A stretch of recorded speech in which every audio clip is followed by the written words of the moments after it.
El RMS Olympic fue el primer transatlántico de la clase Olympic de la UIT Starline. El Olympic fue construido en el astillero Arland & Wolf, siendo iniciada su construcción el 16 de diciembre de 1908, con el número de construcción 402 y fue botado al mar el 20 de octubre de 1910 mientras su hermano gemelo, el RMS Titanic, estaba en un avance de un 30%.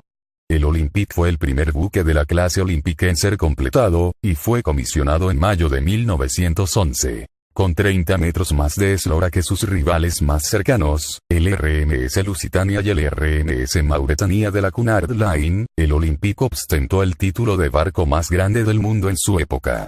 Realizó su viaje inaugural el 14 de junio de 1911, y en este viaje consumió 650 toneladas de carbón cada 24 horas con un promedio de velocidad de 21,7 nudos, comparado a las 1000 toneladas de carbón cada 24 horas que consumían el Lusitania y el Mauretania. Su primer capitán fue Edward John Smith, quien lo comandó desde junio de 1911 hasta el 30 de marzo de 1912, para tomar luego su último mando en el Titanic en sus pruebas de mar y en su trágico viaje inaugural. El interior del Olympic era lujoso como el de su hermano gemelo, era casi calcado en los interiores, pero más sobrio, y las dimensiones eran las mismas: 269 metros de eslora y 28,2 de manga.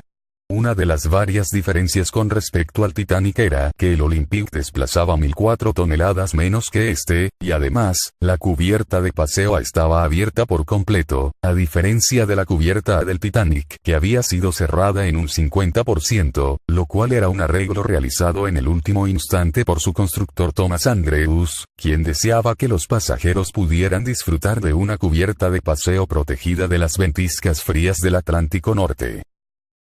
El 20 de septiembre de 1911, el Olympic tuvo un incidente con un buque de guerra, el HMS Hawke, que se le acercó demasiado, atraído por la turbulencia generada por el Olympic, y golpeó su casco abriendo un gran agujero en los camarotes de tercera clase por el lado de estribor y dañando el eje de una hélice. Este accidente no causó heridos. El Olympic, a pesar de los daños, consiguió volver por cuenta propia a Southampton. El buque tuvo que volver a los astilleros de Arland & Wolf en Belfast para ser realizadas las reparaciones. El Titanic tuvo que ser retirado de su dique seco para que su hermano pudiera ser reparado. Parte de los trabajadores también fueron temporalmente transferidos al Olympic, atrasando significativamente el equipamiento del interior del Titanic. El Titanic fue llevado de vuelta a su dique en noviembre, cuando las obras de su hermano fueron concluidas. En febrero de 1912, el Olympic perdió la pala de una hélice y tuvo que regresar a los astilleros Arland & Wolf de Belfast para su reparación. Estas reparaciones, que duraron cerca de un mes, hicieron retrasar nuevamente la terminación y entrada en servicio del Titanic, ya que se tuvo que retirar al buque del dique seco para hacer entrar al Olympic. El 14 de abril de 1912, el Olympic, bajo el mando del capitán Herbert Haddock, recibió las señales de socorro de su gemelo el Titanic, pero estaba a 500 millas, 926 kilómetros, de distancia, así que no podía prestar ayuda. Después de la tragedia del Titanic, el Olympic tuvo que ocuparse de la triste tarea de recoger los botes salvavidas del barco naufragado, recuperados por el RMS Carpathia y dejados en Nueva York. 9 días después del naufragio, el 24 de abril de 1912, la tripulación del Olympic no quería partir de Southampton, y los maquinistas habían iniciado una huelga, reclamando una mayor cantidad de botes salvavidas.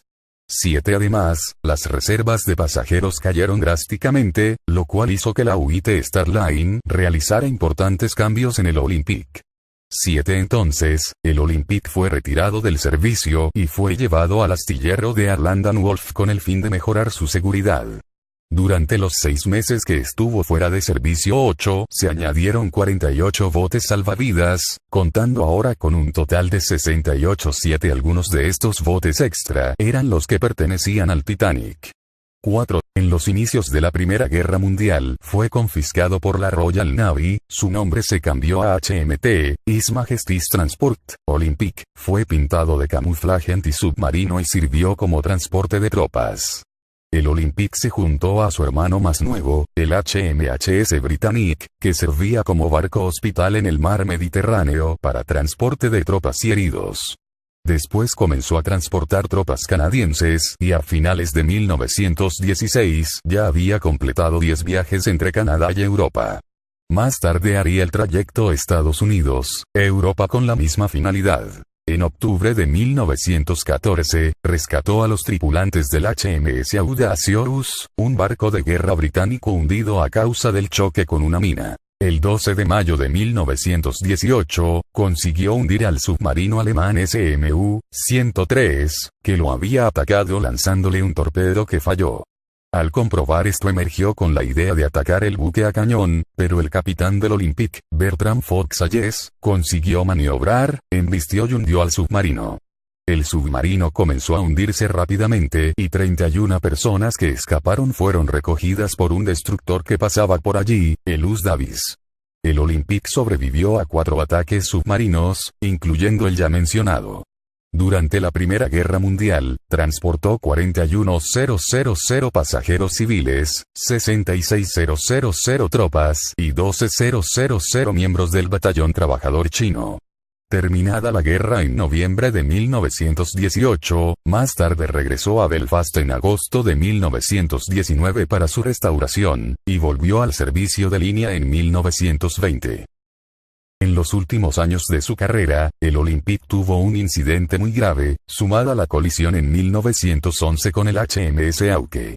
El 15 de mayo de 1934, debido a la niebla existente ese día, chocó con el buque faro Nantucket LV-117, matando a 7 de sus 11 tripulantes.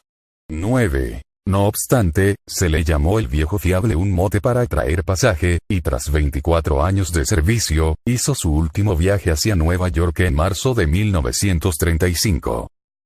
Debido a sus años y desfinanciamiento, el Olympic fue retirado del servicio y vendido por 100.000 libras esterlinas a Sir John Jarvis para comenzar a ser parcialmente desguazado en Harrow, Tyne Wear, Inglaterra, 10 siendo remolcado hacia el desguace de Thomas W. Ward en octubre de ese mismo año. En 1937, los restos del Olympic fueron remolcados hasta Inverkeithing, Escocia, para ser finalmente desguazados. Si te gustó el video dale like y suscríbete hasta la próxima.